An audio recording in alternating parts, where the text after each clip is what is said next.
Bonjour à tous, bienvenue dans ce nouveau numéro dédié à la bataille de Mossoul.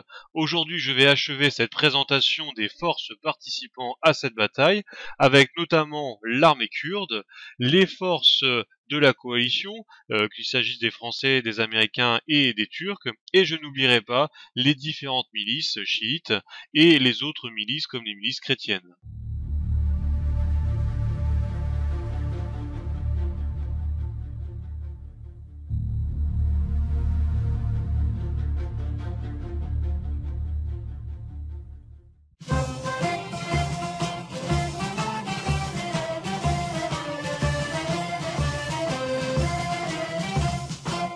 C'est donc avec cette île du Kurdistan, Ey Rekib, mot à mot la nation kurde, que je vais vous présenter ces armées kurdes qui ont participé à la bataille de Mossoul.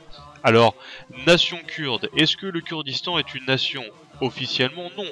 Et d'ailleurs avant 2014, les Kurdes étaient intégrés dans l'armée nationale irakienne. Ils formaient notamment la 2e division, la 15e et la 16e.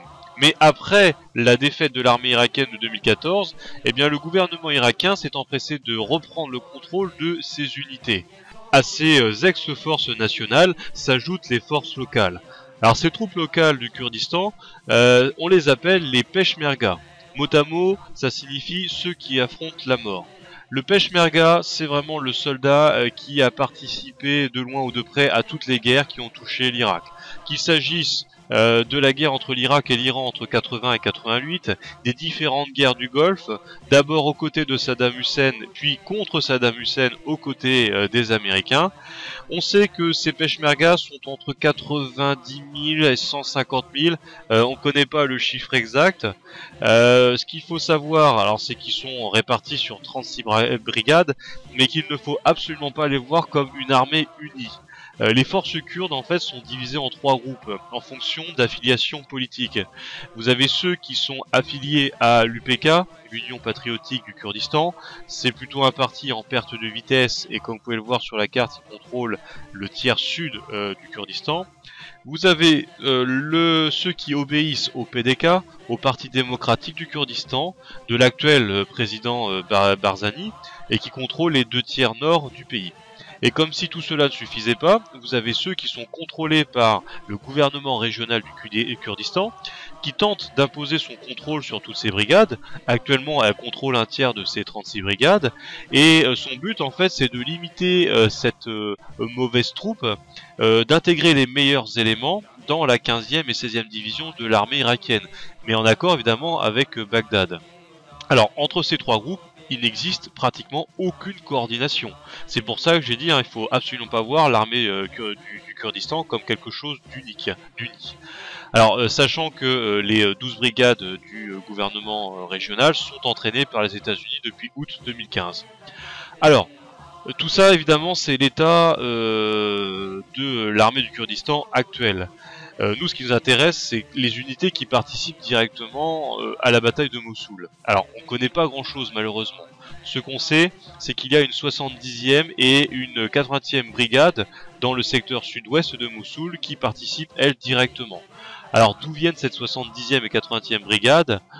On ne sait pas vraiment. Alors, ce qu'on sait, c'est que les forces de l'UPK sont appelées officieusement Yakrey 70 et ceux du PDK Yakrey 80. Alors quand on a une 70e brigade et une 80e brigade, je pense que c'est pas du hasard. Il y a peut-être une brigade de l'un et de l'autre. Ce qu'on sait aussi, c'est que chaque brigade compte 3 à 3500 combattants. Alors quand les médias parlent de l'engagement de 4000 à 6000 Kurdes dès le premier jour, eh bien peut-être qu'il s'agit de ces 2 brigades. Mais évidemment, ce ne sont que les participants du premier jour, puisque par la suite, les Kurdes vont ouvrir d'autres fronts. Alors quelles sont ces unités qui sont participants de ces nouveaux fronts? À combien est-ce que leur effectif s'élève? Eh ben on ne sait pas. Donc je suis un peu désolé, on ne sait pas grand chose sur ces forces du Kurdistan. Un mot évidemment sur leur équipement, qui est assez semblable à celle de l'armée irakienne, ne serait-ce que parce qu'elle a récupéré aussi certains matériels.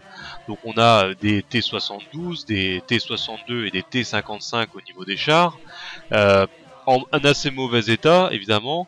On a tous les blindés de l'armée russe, que j'ai déjà cité pour l'armée irakienne, des BMP, des BDRM, etc. Quelques hélicoptères, des M117 américains et évidemment beaucoup de Humvee. Alors un petit mot sur, j'ai envie de dire, la fabrication locale. C'est-à-dire que vous avez pu remarquer qu'on a des blindés comme celui-ci qui ressemblent beaucoup plus aux voitures de Mad Max que aux blindés de l'armée actuelle. C'est tout simplement parce que pour faire face aux roquettes ou aux mines, vous avez des Kurdes qui ont beaucoup customisé leur véhicule. Alors vous voyez par exemple au niveau des roues, si une mine explose, ça évite de tuer avec les éclats tous les hommes qui sont autour. Mais vous avez aussi des blindages rajoutés pour faire tout simplement face aux RPG de l'État islamique. Dans cette armée kurde sont également intégrées des milices chrétiennes, puisque vous avez des minorités chrétiennes qui est située dans le nord de l'Irak, et qui s'enrôlent donc dans ces milices, telles que par exemple Dwek Naousha. C'est une petite milice située dans le secteur nord, qui compte de 400 à 500 hommes entraînés par les Kurdes. Vous avez également l'unité de protection de la plaine du Ninive, le NPU.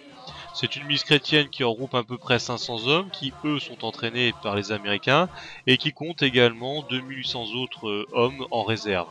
Alors cette milice est commandée par un certain Ben Hamabouche qui est un ancien général de l'armée irakienne. Ces milices chrétiennes sont financées en général par des Assyriens d'Europe. Vous avez notamment une confédération assyrienne d'Europe, dont voici une affiche française. Et si l'armée kurde intègre ces milices, c'est pas par charité ni générosité, c'est un peu par opportunisme.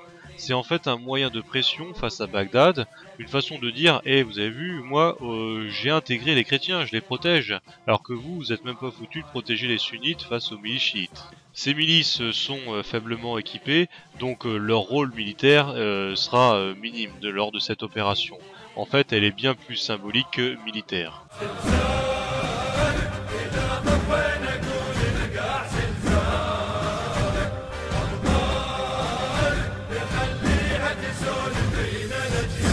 Hajj al-Shahabi, alors ça, c'est encore quelque chose d'autre.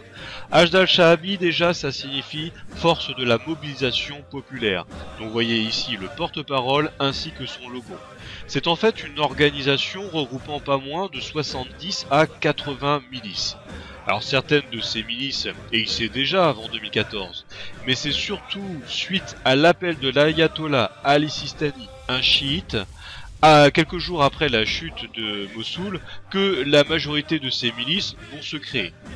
Ce dernier, depuis Najaf, qui est situé au sud de Bagdad, il va prononcer une fatwa dans laquelle il va inviter les Irakiens, je cite, à défendre leur pays, l'honneur de ses citoyens et les lieux sacrés.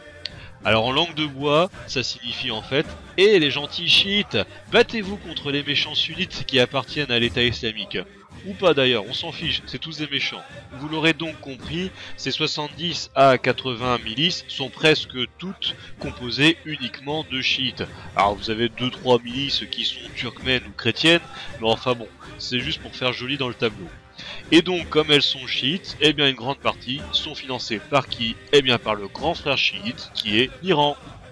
Alors, vous inquiétez pas, je ne vais pas vous présenter toutes les milices chiites qui existent, je vais me cantonner aux principales qui ont un vrai potentiel militaire. Alors la plus puissante d'entre elles, en termes d'effectifs, c'est l'organisation Badr, elle regroupe à peu près 50 000 hommes. C'est une organisation qui est vraiment très proche de l'Iran. La deuxième, la plus imposante, ce sont les brigades de la paix, à peu près 10 à 50 000 hommes. Qui est une milice qui est plutôt nationaliste et qui elle est un peu moins proche de l'Iran. Alors vous pouvez admirer son superbe logo avec cette superbe colombe, on va voir s'ils sont aussi pacifiques que ça. Alors la troisième unité, on a Asaïb al-Haq, la Ligue des Vertueux. Alors eux c'est en matière de pro-iranien ce qui se fait de mieux, dirigé par un Iranien, entraînés par des gardiens de la révolution islamique iranien. Ils veulent instaurer une république chiite en Irak. Donc si vous n'êtes pas chiite, tant pis pour vous. Alors, ils sont à peu près 4000 hommes. Vous avez aussi Kataïb al-Aman Ali. Alors Kataïb, ça veut dire en fait brigade. Il regroupe à peu près 4000 à 7000 combattants. Ils sont également formés en Iran. Alors parmi cette milice, vous avez un combattant dont j'aimerais vous parler. C'est Abu Azrael. Je vous en parle parce qu'en fait, il a été souvent appelé le Rambo irakien. Alors, je ne connaissais pas trop cet homme, alors je vais voir sur sa fiche Wikipédia, devrais-je dire Wikikaka, et puis, eh bien, je lis dans sa biographie qu'en fait, il est connu pour avoir transformé un membre de Daesh en shawarma. Je savais pas ce que c'était, et quand je clique sur shawarma, eh ben, je vois ça. Voilà, et voilà, en fait il a transformé un membre de Daesh en kebab. Alors j'ai essayé de chercher la vidéo, et effectivement, bah voilà, vous voyez un membre de Daesh pendu par la corde, brûlé et taillé à l'épée. Ça en dit gros sur l'esprit très pacifique de ces milices. Enfin bref, et nous avons la dernière milice que je vais vous présenter, qui est Kataïb Hezbollah, c'est-à-dire Brigade du Parti de Dieu. À peu près 30 000 membres, donc une organisation qui est assez importante. Je voulais vous la présenter parce que celle-ci était classée comme organisation terroriste par les États-Unis. Et oui, donc vous voyez que cette guerre, elle mélange à la fois d'un côté des Américains, des terroristes contre d'autres terroristes. Évidemment, on n'a pas ces dizaines de miliciens qui sont présents à la bataille de Mossoul. On en a tout au plus quelques milliers, voire une dizaine de milliers. Le problème, c'est que ces miliciens sont souvent à l'origine de massacres. Quand ils arrivent dans un village sunnite, eh bien, ils ont tendance à en massacrer un ou deux. Par exemple, en 2014, à Bagdad, ils ont raflé 29 prostituées et 2 racoleurs et les ont exécutés. Et oui, la prostitution et l'extrémisme chiisme, ça fait pas bon ménage. C'est pourquoi vous avez des pays comme la Turquie, qui sont sunnites, qui tapent une crise de nerfs à chaque fois qu'elles voient des milices chiites s'approcher trop près de Mossoul. D'un autre côté, vous avez le gouvernement irakien qui n'est pas non plus très fan à l'idée de voir ces milices chiites. Après tout, le gouvernement irakien est dans l'optique de se réconcilier la population sunnite. Et la dernière façon de faire, c'est d'envoyer ces milices chiites cramer des villages sunnites. Donc, elle voudrait ne pas aller voir s'approcher trop proche de Mossoul, et en même temps, elle peut pas faire l'économie de leur service. Donc, parce que ces milices sont certes des forces irrégulières, mais elles représentent un très grand potentiel militaire, et elles ont fait la démonstration, notamment dans la prise de Tikrit en 2015. Alors le gouvernement irakien, je suis prêt à le parier, va envoyer en fait ces milices chiites dans des opérations secondaires qui va les dévier de Mossoul. Alors ces milices que l'on reconnaît souvent par leurs uniformes un peu débraillés, hein, vous avez un mélange d'uniformes strict et en même temps vous avez le jogging qui est à côté, et que l'on repère aussi par les couleurs, parce que les milices chiites abordent le jaune, le vert, des drapeaux rouges qui sont des drapeaux religieux, le jaune étant aussi la couleur du chiisme.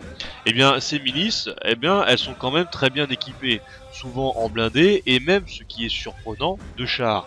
Donc ça veut bien dire que le gouvernement irakien prend au sérieux ces milices.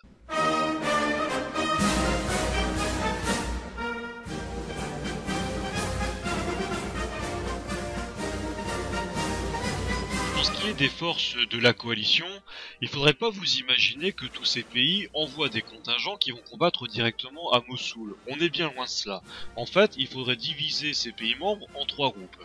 La majeure partie est dans le premier groupe qui concentre tous les pays qui ne participent que financièrement à la guerre en Irak. Donc il n'y a absolument pas de troupes de ces pays. Ensuite, vous avez les pays qui fournissent seulement un appui aérien. Alors c'est le cas par exemple du Maroc, de la Belgique et de la Hollande. Le Maroc par exemple a 6 F-16 basés dans les Émirats Arabes Unis, et c'est le cas également pour la Belgique qui a également 6 F-16. Enfin, il y a le dernier groupe de pays qui, eux, ont envoyé des troupes au sol, des troupes terrestres. Ce sont par exemple les États-Unis, l'Australie et la France. Alors, cette présence au sol se manifeste de 2 façons. D'une part, par l'envoi de forces spéciales.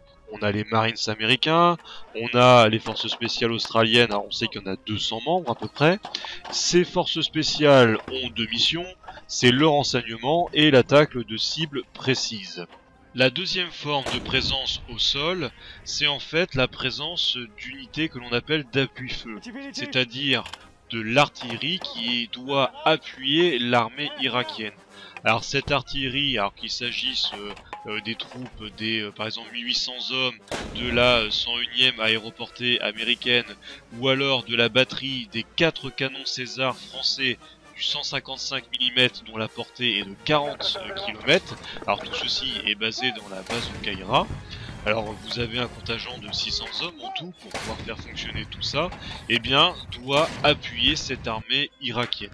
Mais quoi qu'il en soit, ces pays de la coalition internationale ne veulent absolument pas envoyer des contingents massifs pour participer à cette bataille, tout simplement pour éviter de répéter l'erreur qu'ont fait les États-Unis en Irak depuis 2003. Je terminerai avec la Turquie, qui occupe une place à part dans la coalition.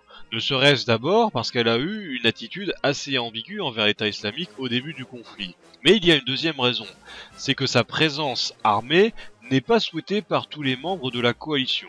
Ce qu'il faut savoir, c'est que la Turquie entretient une base directement en Irak. C'est la base de Slikan, située au nord-est de la zone de Bashika, dans laquelle, selon les sources, on aurait entre 600 à 1500 militaires turcs, une trentaine de blindés et des canons lourds. L'installation, et donc vous voyez des images ici, l'installation de cette base a été négociée avec les autorités kurdes, mais les Kurdes ne sont qu'une région de l'Irak, et le gouvernement de l'Irak, lui, ne veut absolument pas entendre parler de la présence de militaires turcs sur son sol.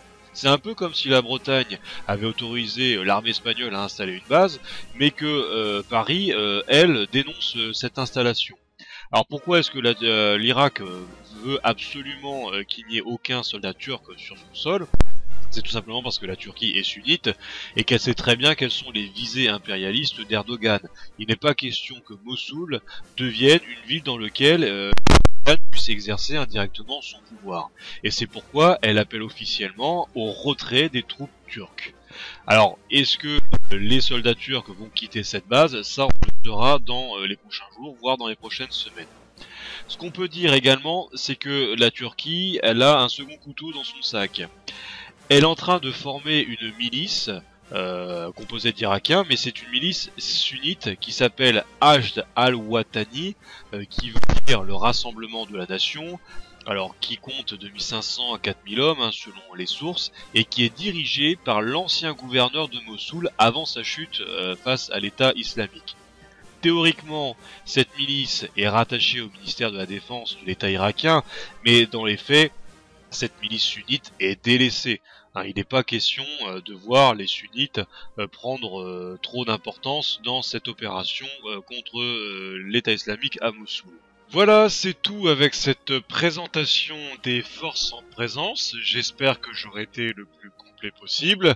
Et je terminerai avec une référence de Tolkien. Finalement, moi, cette bataille de Mossoul, elle me fait penser un peu à la bataille des 5 armées.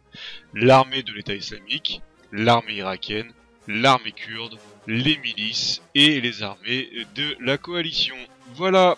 Donc je vous donne rendez-vous au prochain épisode où on va attaquer dans le dur, c'est-à-dire les opérations militaires. Allez, salut et à la prochaine, ciao ciao.